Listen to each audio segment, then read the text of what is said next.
So a week ago, it was about 45 degrees. And today, it's probably about 80 degrees. Anyhow, I'm in Kananaskis Valley. Actually, back in behind me here is the Kananaskis Golf Course. This is a service road that runs back in there. It's just a beautiful golf course. If you ever get a chance to play it, if you're a golfer, definitely suggest it to you.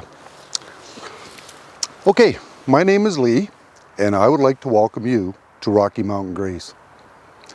And heading down the highway, thought I would stop. I have an experience I want to share with you. I'm hoping that the wind isn't too getting picked up too much on the mic, but I have an experience I want to share with you. It's about a lady whose car was run over by a transport truck, and of her survival when nobody thought she would, and who she credits for her survival.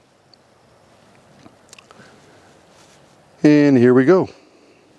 Deerinda Lowe never saw it coming. A semi-truck ran a red light and plowed over the top of her car. The 18-wheeler barely missed her head, but practically severed her arm. Her legs were caught underneath the engine. The car literally collapsed around her, trapping her inside. EMT Jay Scott describes Derinda's condition when he arrived on the scene. We could tell right away that both of her arms were broken. We knew at least one of her legs were broken, and possibly the other. Plus, we were pretty sure she had internal injuries. It was a very low percentage on whether she was going to make it or not. She definitely had life-threatening injuries. Rescue workers tried for 45 minutes to get Deerinda out of the car.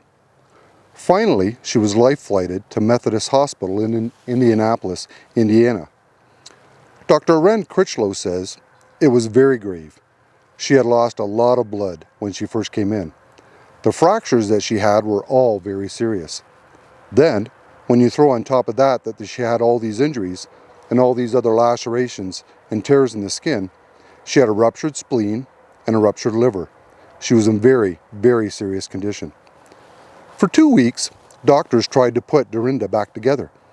She had to be resuscitated twice and suffered a massive stroke. She had 7 different surgeries, but remained in a coma. Doctors offered little hope for her survival. Derinda's mother didn't move from her daughter's bedside. Even though she wasn't a Christian, she begged God to save her daughter's life. When I first woke up, Deerinda shares, the only thing I remembered was seeing God. I was on the stairway of heaven, and we were standing at the bottom, and God was holding me in his arms. I was held like a baby. I can remember hearing the voice behind me talking to me saying, "It's okay, you're fine, you're safe." I knew that God was there. I just knew it. I did not see his face, but I knew he was holding me in his arms. I knew he had saved me. I needed it. I was never saved before. I wasn't a Christian. I never knew how to actually ask God to forgive me for all of my sins. Deerinda had a long and hard physical recovery ahead of her. She remained bedridden at home for more than 3 months. She had to learn how to do everything again. I was just so scared. I thought I would never walk. I had a physical therapist at home that worked with me and stuff, so I learned to walk on a walker. Then on the 24th, they took the walker from me and I was walking on my own. They were watching me and I just couldn't believe it. I was crying like, oh my gosh, I'm walking. Deerinda had surpassed all expectations for her recovery. They said that I would probably never use my right arm again. They didn't know for sure if I would ever walk right again, but I do walk and I do use my right arm. Dr. Ren Critchlow says, a lot of times we see patients with bad bone and joint injuries, but to see somebody with a number of bone and joint injuries and the abdominal injuries that she had, the belly injuries and the stroke, to have someone come back like this, it's really phenomenal. It is an exceptional recovery, absolutely. Even more than a second chance at life, Deerinda is thankful God saved her for eternity. There is a God out there. He will listen to you if you want to talk to him and have him come into your heart. I'm lucky that I'm here and I got a second chance, that I did not die and got to accept him into my heart. He forgave me for all my sins. Well, the wind's picking up a little bit, but what an amazing story, eh? And an amazing woman.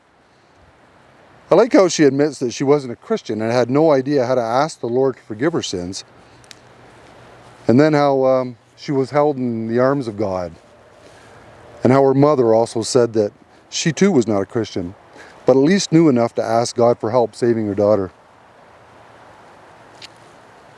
Isn't it amazing how many people, Christians and non-Christians alike, how in a time of need and desperation, we just automatically cry out to God. It's just it's just something that we naturally do. I wonder why that is, eh? It almost seems to me like we just kind of know with no doubt in our minds during those specific times that God is the answer. And many of us have no doubt that he is real and is just waiting for us to call upon him. Well, that is going to be the end of this video today. Anyhow, thank you for coming by today, and may God continue to bless you and yours. I'll also do a little pan around before I head out, just to show you the area a little better.